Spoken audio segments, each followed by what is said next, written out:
আসতে যাচ্ছে নতুন টুইস্ট। এবার আইপিএলে মোস্তাফিজকে পেতে উঠে পড়ে লেগেছে কলকাতা নাইট রাইডার্স। সব নাটকীয়তা শেষে এবার ফিজকে পুনরায় দলে নিতে চায় কেকেআর সমর্থকরা। অবশেষে নিজেদের ভুল বুঝতে পেরে টাইগার পেসারের কাছে ক্ষমা চেতে শুরু করেছে তারা। বলছে আমাদের ভুল হয়েছে, আমরা আবার ফিজকে দলে চাই। কলকাতা নাইট রাইডার্সের ভক্তদের এমন আকুতি নিয়ে বিস্তারিত জানবো।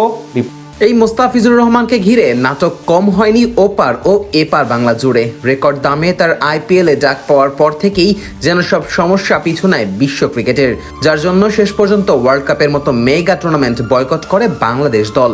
এবার অবশ্য নাটক নতুন মোড় নিতে যাচ্ছে ভিন্ন দিকে। যেই ভারতীয় দর্শকের তোপের মুখে পড়ে তাকে বাদ দিয়েছিল বিসিসিআই, তারাই এখন আবার উল্টো ক্ষমা চাইতে শুরু করেছে টাইগার পেসারের কাছে।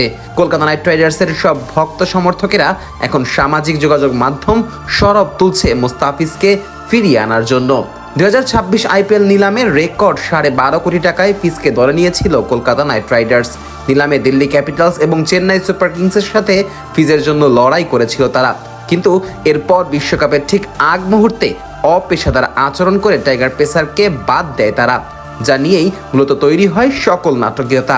সেই মুহূর্তে বিসিসিআই এবং বিসিবির সম্পর্ক নিয়েও এক প্রকার টানাপোড়েন চলছিল। মূলত তার বলির পাঠা বানানো হয়েছিল ফিজকেই। এখন আবার পালা বদলের সঙ্গে সঙ্গে সবকিছু যখন স্বাভাবিক হওয়ার পথে, সেই মুহূর্তে আবার নতুন করে টুর্নামেন্টের আগে ফিজকে নিতে অনুরোধ জানাচ্ছে কেকেআর এর সমর্থক গোষ্ঠী।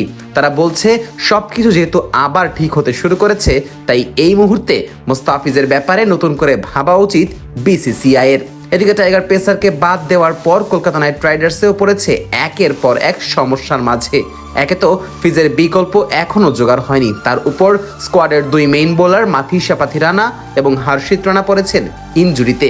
তাদের চোট কবে নাগাদ ঠিক হবে তাও কেউ জানে না। এমন অবস্থায় মোস্তাফিজই হতে পারেন তাদের মূল ভরসা। আর ঠিক সেই কারণে পুনরায় ক্ষমা চেয়ে হলেও কাটার মাস্টারকে ফিরিয়ে আনতে চায় তারা। বর্তমানে সংক্ষিপ্ত ফরম্যাটে দুনিয়ার অন্যতম সেরা বোলার ধরা হয় মুস্তাফিজুর রহমানকে। গেল বছর দেশের জার্সিতে টি-20 সংস্করণে 20 ম্যাচে নিয়েছিলেন 26 উইকেট। এছাড়া ফ্র্যাঞ্চাইজি টুর্নামেন্টেও এখন হট কেকে পরিণত হয়েছেন তিনি। এই যেমন আইপিএল থেকে বাদ পড়ার কিছুদিন পরেই পাকিস্তান সুপার লিগে লাহোর কালান্দার্সের সঙ্গে চুক্তিবদ্ধ হন তিনি। বর্তমান প্রেক্ষাপট অনুযায়ী আইপিএল নয়, আগামী পিএসএল এ খেলার কথা রয়েছে তার। সেখান থেকে আপাতত কলকাতার ভক্তরা চাইলেও তাকে পাওয়া হয়তো সম্ভব হবে না কেকেআর এর জন্য। তাছাড়া বিসিবিও সাথে সাথে তার এনওসি বাতিল করেছিল। সেখান থেকে বলা চলে বর্তমানে সবকিছু ঝুলে আছে নতুন কোনো জাদুকরী ঘটনার উপরে। সেটা হলেই কেবল ফিজকে দেখা যাবে আইপিএলে, অন্যথায় খেলবেন পিএসএল এ।